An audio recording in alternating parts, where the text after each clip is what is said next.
What is going on, guys? Welcome back to the channel.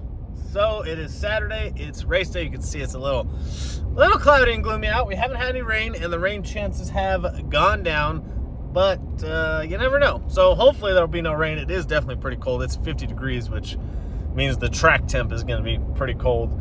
So hopefully it warms up. I mean, it's only 12 o'clock, and that's when we start. I'm actually a little late to my own race, but you know, we were making some changes to the truck last minute.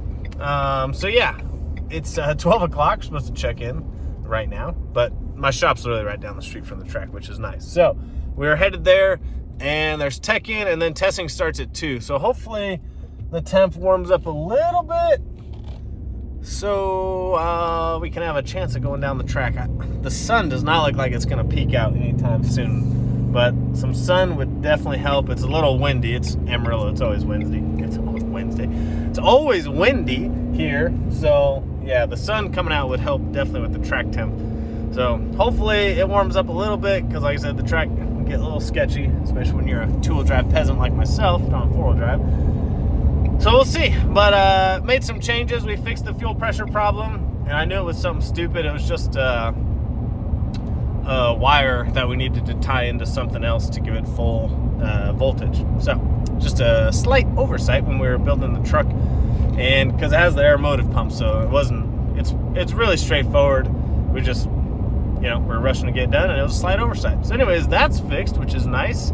And then I added onboard air this morning to the truck because I forgot to fill. I didn't forget, but I knew the CO2 tank was getting low, and I forgot to fill it, so I ended up just putting an onboard air system on it this morning. And we actually put our own kit together. So I usually stock the kits that we sell on the website, but all the ones I had stocked were already installed on customer cars. So I actually had bought the parts a while back to make my own. So I ended up making my own and putting it together.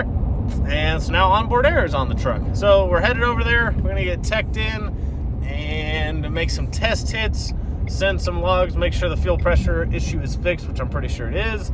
Another cool thing on the LRX device is now it's back to the old ways, if you guys have been with Lund for a while, where you can actually save a CSV file and view your own data logs. For stupid stuff like this, fuel pressure, you really don't need to send that off to your tuner to make sure fuel pressure is good. You can just look at the CSV file in a data logging software yourself to make sure everything looks good.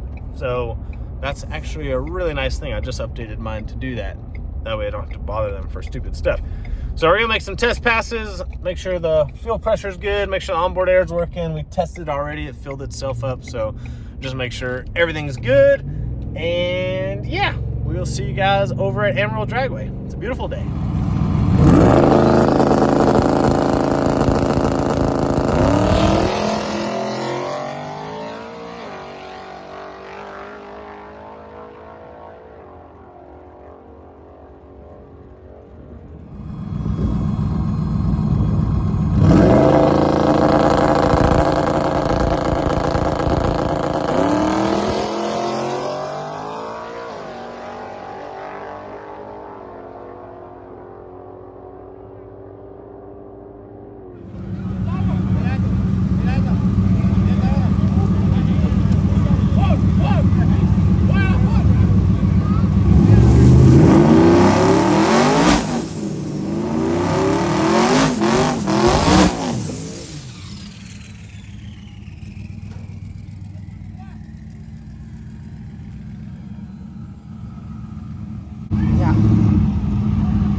Well, guys, unfortunately, sorry I'm a little sick right now, but been sick the last couple days. The weather won on Saturday and we lost. But we did make it past the first round of boosted truck.